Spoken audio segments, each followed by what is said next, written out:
आगे बढ़ते देहरादून से खबर है। आईएफएस एसोसिएशन ने खोला मोर्चा। फॉरेस्ट डिपार्टमेंट में तबादलों के खिलाफ मोर्चा खोल दिया गया है। 4 दिन पहले धामी सरकार ने तबादले किए थे। सीएम के सामने आईएफएस एसोसिएशन रखेगी बात और सीएम के स्तर से हल नहीं तो कोर्ट की शरण लेंगे अधिकारी। ये भी कहा जा रहा है कि सीएम के स्तर से अगर हल नहीं निकलता है तो फिर कोर्ट का रुख करेंगे अधिकारी। दरअसल जिम कॉर्बेट पार्क में वित्तीय अनियमितता के मामले में प्रमुख वन संरक्षक राजीव भरतरी और वन अधिकारी किशन चंद पर गाज गिरी थी, लेकिन जिम कॉर्बेट पार्क के निदेशक पर कोई कार्रवाई नहीं हुई। इससे नाराज आईएफएस अफसरों ने तबादलों पर आपत्ति जाहिर की है और तबादलों को लेकर सरकार से बातचीत का मन बना लिया है।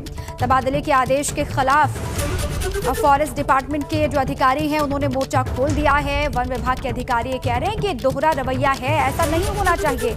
निदेशक पर क्यों ये दया दिखाई जा रही है, उन पर मेहरबानी क्यों, ये सवाल पूछा जा रहा है। इसी पर विनोद लगातार बने हुए। विनोद, क्या जानकारी है, क्योंकि अब वन विभाग के जो अधिकारी हैं वो मोर्चा खोलते हुए दिखाई दे रहे हैं। वो तो यहाँ तक कह रहे हैं कि सीएम बात सुनते हैं तो ठीक है, वरना कोर्ट का रुख किया जाएगा।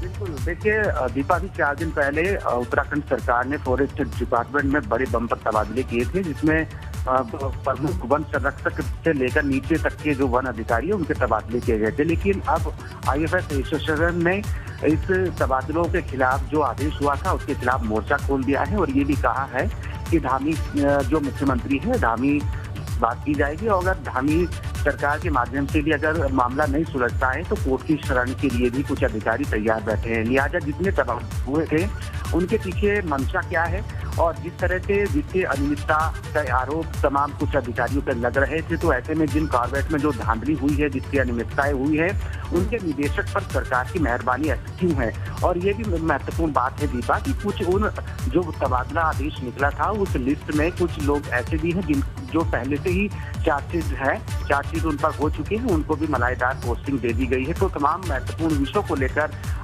ये आईएफएस एसोसिएशन बिल्कुल मुखर हो गई है और इस तबादले आदेश के खिलाफ मोर्चा खोल दिया है और ये भी कहा है कि जल्द ही वो मुख्यमंत्री पुष्कर सिंह धामी से बातचीत करेंगे। अगर कोई मुलाकात से भी हल नहीं निकलता है तो मान लीजिए कोर्ट की शरण में भी जाएंगे। लिहाजा जो भी आदेश अभी 4 दिन पहले फॉरेस्ट डिपार्टमेंट के हुए थे, उस आदेश के खिलाफ तमाम अधिकारियों ने मोर्चा खोल दिया है, जिसके चलते पुष्कर सिंह धामी से बातचीत करने की बात की गई है। चलिए, अब बातचीत होगी, उसके बाद क्या होता है, क्या फैसला लिया जाता है या फिर क्या निकल करके सामने आता है, उस पर भी लगातार नजर रहेगी। बहुत शुक्रिया आपका विनोद, पूरी जानकारी के लिए।